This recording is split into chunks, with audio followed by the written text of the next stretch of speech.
ಇಂದು ನಮ್ಮ ಶಿಗ್ಗಾಂವ ನಗರದಲ್ಲಿ ಭಾರತ ಸೇವಾ ಸಂಸ್ಥೆ ಅಧ್ಯಕ್ಷರು ಶ್ರೀಕಾಂತ್ ದುಂಡಿಗೌಡ್ರ ಗೃಹ ಕಚೇರಿಯಲ್ಲಿ ಪತ್ರಿಕಾಗೋಷ್ಠಿ ನಡೆಸಿ ಮಾತನಾಡಿದ್ದಾರೆ. ಭಾರತ ಸೇವಾ ಸಂಸ್ಥೆ ಬನ್ನೂರು ವತಿಯಿಂದ ಬರುವ ಫೆಬ್ರವರಿ ತಿಂಗಳಿನಿಂದ ಶಿಗ್ಗಾಂವ ಸವಣೂರು ವಿಧಾನಸಭಾ ಕ್ಷೇತ್ರದ 6 ಜಿಲ್ಲಾ ಪಂಚಾಯಿತಿ ಕ್ಷೇತ್ರಗಳ 6 ಕೆರೆಗಳನ್ನು ಆಯ್ದುಕೊಂಡು ಒಂದು ಕೆರೆಗೆ 10 ದಿನಗಳಂತೆ 6 ಕೆರೆಗೆ 60 ದಿನ 600 ತಾಸುಗಳ ಅವಧಿಯವರೆಗೆ ಕೆರೆಗಳ ಉಚಿತ ಹೂಳು ತೆಗೆಯುವ ಕಾರ್ಯವನ್ನು ಕೈಗೊಳ್ಳಲಾಗುವುದು ಎಂದು ತಿಳಿಸಿದ್ದಾರೆ. ಕೆರೆಗಳ ಅಂತರ್ಜಲ ಮಟ್ಟವನ್ನು ಹೆಚ್ಚಿಸುವುದು, ಹೂಳು ತೆಗೆದ ಮಣ್ಣನ್ನು ರೈತರ ಜಮೀನಿಗೆ ಉಚಿತವಾಗಿ ನೀಡುವ ಮುಖಾಂತರ ಜಮೀನುಗಳ ಫಲವತ್ತತೆಯನ್ನು ಹೆಚ್ಚಿಸುವುದು ಮತ್ತು ಕೆರೆಗಳ ಆಳವನ್ನು ಹೆಚ್ಚಿಸಿ ಬೇಸಿಗೆ ಕಾಲದಲ್ಲಿ ರೈತರಿಗೆ ನೀರಾವರಿಗೆ ಅನುಕೂಲಕರವಾಗುವ ಧ್ಯೇಯೋದ್ದೇಶವನ್ನಿಟ್ಟುಕೊಂಡು ಸಂಸ್ಥೆಯು ಈ ಕಾರ್ಯಕ್ಕೆ ಮುಂದಾಗಲಿದೆ ಎಂದು ಹೇಳಲಾಯಿತು.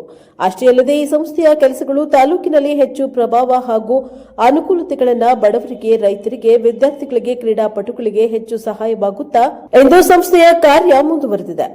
ಭಾರತ ಸೇವಾ ಸಂಸ್ಥೆ ಅಧ್ಯಕ್ಷರು ಶ್ರೀಕಾಂತ್ ದುಂಡಿಗೌಡರು ಇಂತಹ ಸಾಮಾಜಿಕ ಕೆಲಸಗಳನ್ನು ಮಾಡುತ್ತಾ ಹೆಚ್ಚು ಜನಪ್ರಿಯ ಕಾರ್ಯಕ್ರಮಗಳನ್ನು ಇಂದಿಗೂ ಮಾಡುತ್ತಾ ಸಾಮಾಜಿಕ ಕೆಲಸಗಳಲ್ಲಿ ಮಾದರಿಯಾಗಿದ್ದಾರೆ.